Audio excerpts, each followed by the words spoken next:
بڕیاری ئەم هەفتەیە دۆناڵد ترامپ و پۆڵ ڕایانی سەرۆکی ئەنجومەنی نوێنەرانی ئەمریکا کۆبوونەوە.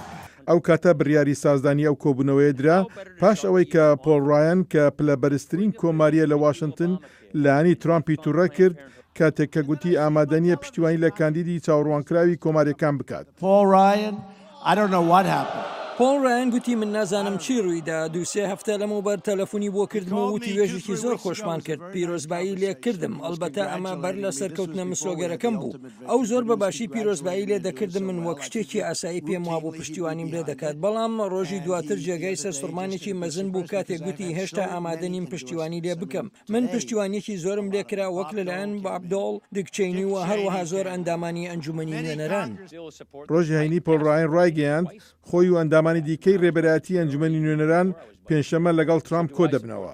گوتی سەنجی کۆبوونەوەکە لەسەر جۆری پرینسیپ و بۆچوونەکانی پارتی کۆماریەکان دەبێت ئەوانەی کەوا بتوانن پشتیوانی خەڵکی ئەمریکا لە مانگی 11 بەدەست بهێنن.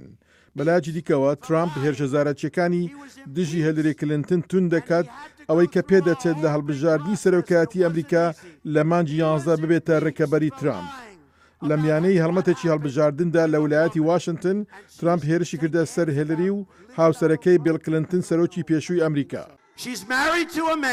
هیلەریشی بە پیاوە کردووە کە لە مێژووی سیاسەتیدا ئەو پەڕی پێشەلکاری بەرامبەر خانمان کردووە. ئەم خانما هاوسەرگەری لەگەڵ پیاوێکدا کردووە کە زیانی بە چەندان خانمان گەیاند. هاوکات ئەگەر بڕوانیتە خودی هیلەری ئەوی زیانی بە خانمان گەیاندووە واتە ئەو ژنەی کە هاوسەرەکەی زیانی لێدان. هەروەها هیلەری شووی بە کەسێک کردووە کە بەهۆی درۆکردنەوە بە فەرمی تۆمەتی ئاراستە کرا و دەبوو بە پرۆسەیەکی درێژدا تێپەڕێت. ئەوەش کارێکی ئاسان نەبوو کەچی ئێستا هیلەری ئەو بەنیازە شت لە دژی من بڵێت، بەڵام ئەو هیوایی نایەتە دی.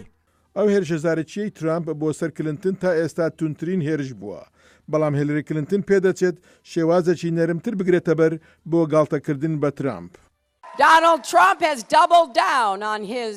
کاتێک بیر لەوە دەکەمەوە ئایا چی لە مەترسیدایە تەنانەت ئەگەر خۆشم کاندید نەکردایە ئەوەی لە توانام دابواە دەم کرد بۆ ئەوەی دڵنیا بم لەوەی ترامپی کاندید چاوەڕوانکراوی کۆماریەکان بۆ سەرۆکایەتی ئەمریکا هەرگیز لە کۆشکستی نزیک نەبێتەوە. هیلاری کلینتن هەروەهاش ڕۆژی هەینی لە کالیفۆرنیا بە لایەنگرانی خۆی گوت ترامپ دژی بەرزکردنەوەی کەمترین ئاستی موچەیە و بایخەکی ئەوتۆ بە ژنان و کۆچبەران نادات. ترامپ نیازی خۆی دووپات کردەوە بۆ ڕەوانەکردنەوەی 11 بۆ 12 میلیۆن کۆچبەری ناقانونی وڵات. ئەو ئێستا تەنانەت باز لەوەی کە پێی دەڵێت ڕەوانەکردنەوەی زۆرە ملێ دەکات. ئایا دەکرێت ئەوە بێنیتە بەرچاوی خۆت کە پۆلیس و لەشکر هەستێ بە لە دەرگادان و لە خەوڕاپڕاندن و لە سەرکارلادانی 11 بۆ 12 میلیۆن کەس؟ بەڵێ ئەوە ئەو دیمەنەیە کە ترامپ دەیەوێت بیکێشێت. ئەگەر بیرڕاوەگرتنەکانی بەرایە جێگیر بن ئەوە ترامپ دەبێت هەوڵ و تێکۆشان بکات بۆ قەرەوبووکردنەوەی کەمی دەنگدەرانی ژن بەر لە هەڵبژاردنەکانی مانگی 11دا. ئەو باڵێنی داوا کە پاشەکشەی لە کلینتن ناکات کەوا ئەویش هێشتا ماوێتی پالێوراوەتی دێموکراتەکان مزۆگەر بکات بۆ هەڵبژاردننی سەرۆکایەتی ئەمریکا لە شەڕەکی سیاسیدا لەگەڵ نارە دێموکراتەکەی سیناتۆر بەرنی ساندرس.